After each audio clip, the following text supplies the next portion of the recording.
Hello అన్న నమస్తే. అన్న నమస్తే నమస్తే అన్న. అన్న ఇంతకుముందు ఆర్టీవీలో చూస్తున్నా మీ ఫోటో ఉన్నట్టు కనిపించింది. అల్లు అర్జున్ ఇంటి ముందు మీరు ఏదో ధర్నా చేస్తున్నట్టు, నిజమేనా అది? అవునన్నా. మీరెందుకన్నా అటు పోయారు? మీరు ఎంతమంది పోయారు? అసలు ఎందుకు పోయారు అన్న? ఇప్పుడు వారం రోజులకెళ్ళి ఇష్యూ జరుగుతుంది. వారం రోజులకెళ్ళి ఇష్యూ జరుగుతుంది.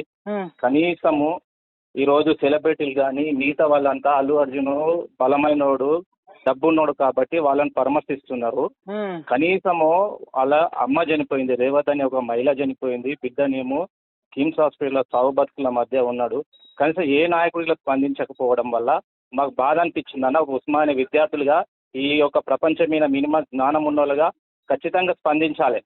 నిన్న మేము ఈ రోజు మేము కనీసము అల్లు అర్జున్ దగ్గరికి పోయి మాట్లాడదామనే ఆలోచనతో పోతే అక్కడ ఉన్నటువంటి వాళ్ళందరూ మమ్మల్ని రెచ్చగొట్టే విధంగా మమ్మల్ని తోసే ప్రయత్నం చేశాను. కాబట్టి మేము ఆ యొక్క ఉద్దేశంలో మేము వాళ్ళ ఇంటి దగ్గరికి పోయినాము. ఈరోజు అల్లు అర్జున్ అనే వ్యక్తి నిన్న ప్రెస్ మీట్ పెట్టి కనీసం పశ్చాత్తాప గురించి మాట్లాడతలేడు. అరే నాకు తప్పు జరిగిందనే మాట మాట్లాడక మేము ఇంకా మా బెనిఫిట్ షోలు ఆగేసినాము, మేము ఒక సక్సెస్ మీట్లు ఇంకా ఆగిపోయినాయి అని ఒక కపటప్పిగా ప్రదర్శిస్తున్నాడు. మాకు బాధ అనిపిస్తుంది. సినీ ప్రముఖులు గరీబుల్ల పైసలు తీసుకొని రూపాయి సంపాదించే వాళ్ళు సినిమాలు చూస్తే కనీసం ఒక్కడన్నా మాట్లాడుతున్నాడు. ఒక ప్రొడ్యూసర్ కానీ ఒక హీరో కానీ ఒక హీరోని కానీ అంటే మేము మీ సినిమాలు చూడడానికి పనికొస్తాము, మీ సినిమాల వల్ల మేము చనిపోతే మా పేద కుటుంబాల కనీసం పలకరించే కనీసం అర్హత లేదా మాకు?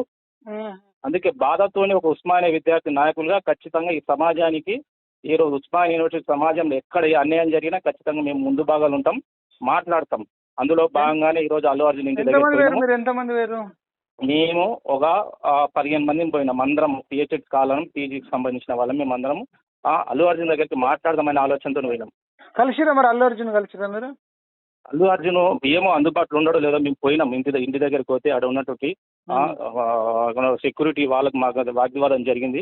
మేము మళ్ళీ అక్కడ ఉన్న పోలీసు వాళ్ళు రావడం, మమ్మల్ని ఇప్పుడు జూబ్లీ హిల్స్ పిఎస్ తీసుకురావడం జరిగింది. పరిస్థితి ఏం జరుగుతుందో మాకు తెలియదన్న.